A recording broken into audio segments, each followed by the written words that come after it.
Welcome to the e-learning platform by Science Park. So today we are going to see the part second of sound from 6th standard. Now this covers the chapter 13 from SSC, that is Maharashtra Board. Now let us see what we are going to learn today. Firstly, we will see that how sound is heard. Now in the previous video, we have seen how sound is produced. So today we will see how that reaches our ear. Then we will see propagation of sound in different mediums. And in the end, we will learn something about noise pollution. Right. So, how is sound heard? So let's take for example, there is a speaker and we are standing at a distance, and these are the air molecules. So as you can see, bunch of air molecules, they come together and it feels like they are moving forward. Okay, so the sound energy is propagated in this fashion. Now when the group of atoms come together, they are called as compressions, and when they go far away, they are called as rarefactions. So this is how, using compressions and rarefactions, the sound is propagated. Now we will look at a clip from which this will be more clear to you.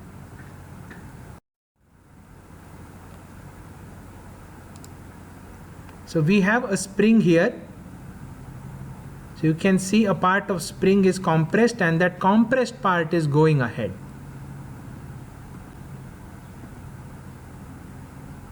So you'll see it again. The compressed part is called as compressions, and the portion where spring is not compressed,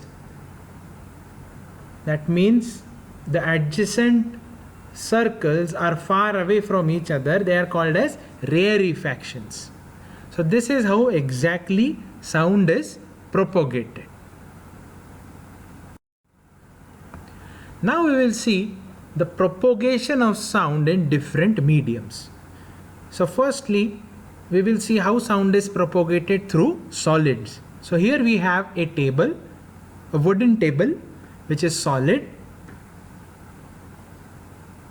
and let's say for example right now we are just standing along and someone just does a tick tick sound on the table with the help of his hand. So sound is heard, but very feeble sound is heard.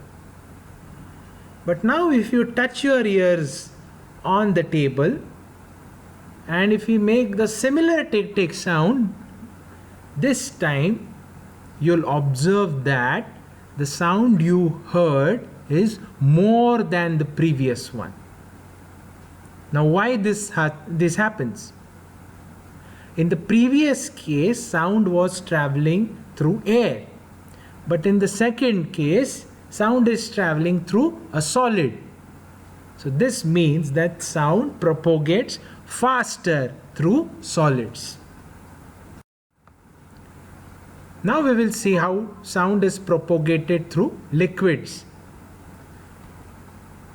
So here we have two balloons. One is filled with air and another is filled with water.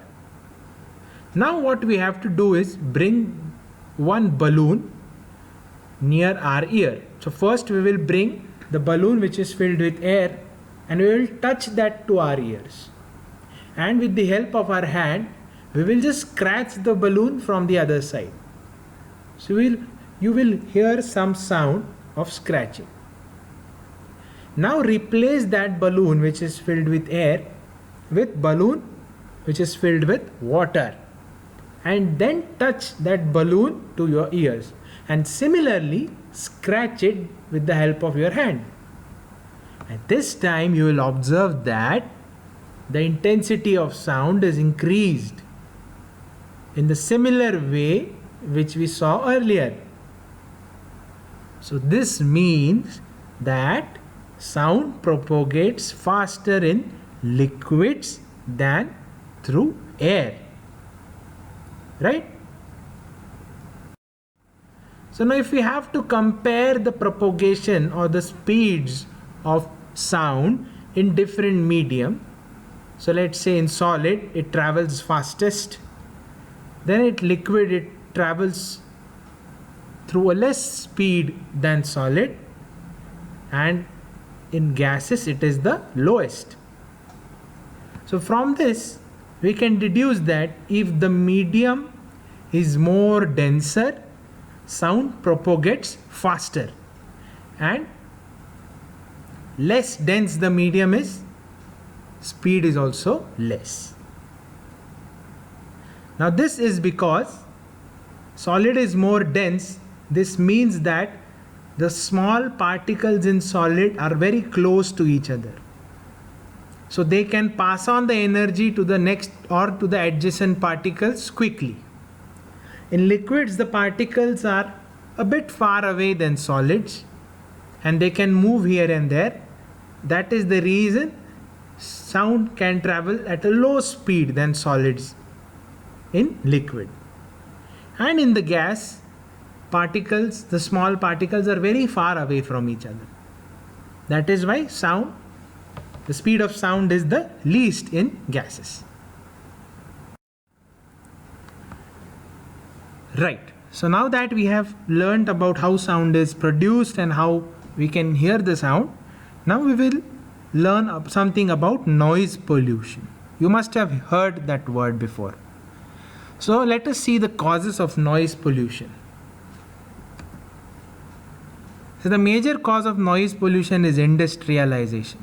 So once you go to large industries, you can hear a lot of sound inside, which is made by machines.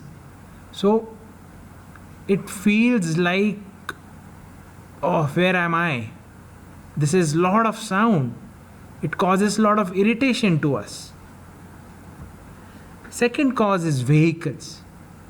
If you just stand in the middle of road where there is huge traffic, you can't stand there for more than 10 minutes.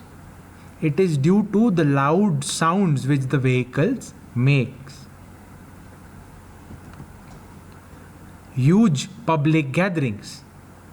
If you attend a function where there are a lot of people present, after some time you will feel dizzy. That is because of the noise pollution. More the people, more they will chit chat with each other, more they will speak with each other, and this will cause a lot of noise pollution. And lastly, construction sites.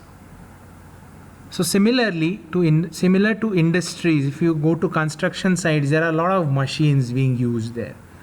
So naturally it will make a lot of noise, and we can't withstand the noise like that, right? So now we will see what are the effects of noise pollution. So the first and foremost effect is hypertension. So for example, let's say if you stand in the middle of road where there is huge amount of traffic. So after some times you will observe that your heart will start beating faster. And eventually after some period of time, some days, some months, if you are used to this noise pollution, it may lead to hypertension. It may also lead to loss of hearing. So people who generally work in industries or at construction sites, after some years, the hearing sense is weakened. So at many places, they just place sound cancellation headphones on their ears to avoid the sound falling on the ears. Sleeping disorders. Now, hypertension causes sleeping disorders. You can't sleep continuously for long periods of time. And you may have few cardiovascular disorders. Now, cardiovascular means the diseases related to or disorders related to heart. And that is not good for our health. So then, how to prevent noise pollution? what are the preventive measures we can take to avoid noise pollution? We'll see a few of them. First is we have to make sure that we don't blow horns when we are traveling. We should have restrictions to huge music systems being played at public places. We have to make sure we plant more and more trees. It is because more dense the trees are, they will absorb all the sound falling on them. And we have to make sure we install the soundproof systems in hospitals, schools, offices to avoid the noise which is coming from outside. So these are the few preventive measures we could take to avoid noise pollution. Right, so let's summarize the session. So we have seen how sound is heard. So it is heard because the particles in the medium, they compress and they expand. So that is called as compressions and rarefactions, and that is how the sound energy is transmitted or propagated. And we have seen the propagation of sound in different mediums such as solid, liquid and gases. And we observed that the speed of sound in solid is maximum and in gases it is the minimum. And then we have seen the causes, the effects and the preventive measures for noise pollution. So here are some questions. So kindly note these questions in your notebook and write the answers to them. Thank you.